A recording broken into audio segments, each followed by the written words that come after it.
There is so much to be learned about human behavior when we look at the Torah through glasses that want to see behind the veneer.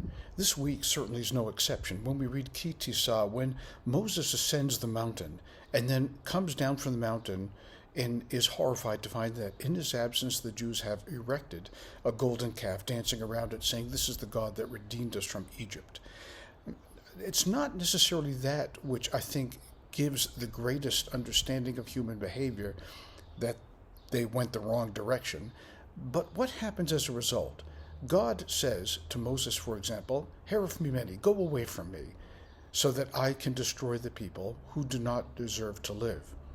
This is a baited question, because no sooner does God say this that Moses responds to him, "If you're going to destroy them, wipe me from your book as well, because we're all one corpus, one body."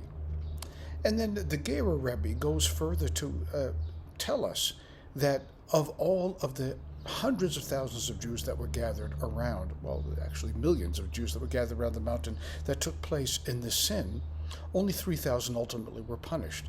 So how are we to understand God's decision to want to wipe out the people? Moses rescinding of the decree, basically by saying, "If you're going to destroy them, destroy me as well," is that God wants us to side with one another. God wants us to assist one another.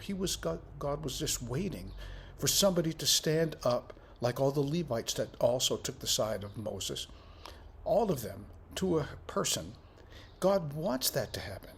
God wants us to stand up, to be part of the body politic that exists all around us, to not put ourselves into a cloistered environment and say that nothing's going to concern me, nothing's going to touch me, because I'm not part of this group. We are part of this group. We're part of the largest aspect of what comprises humanity. And we have a responsibility as a part of that human culture to do something about what we see in the world. It's often said that Jews ask so many questions. We ask questions for a purpose. What is the truth? That is the ultimate question that we all pursue, and that's why we ask so many questions about human behavior, about human life, about actions, about responsibility, and so much more.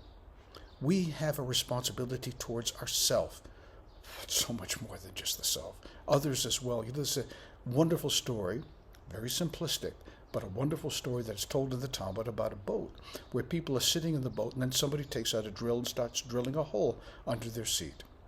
Everybody else in the boat begins to complain, "Put that away, we're all going to drown." And the man responds, "Well, I paid for the seat, it's my seat, I own the seat, and if I want to drill a hole, I can drill a hole." And I think the story is a parable for how we interact or choose not to interact with the world. It's our responsibility to be responsible with one another, for one another, not exclusively for ourselves. It's not save my soul, it's save our souls.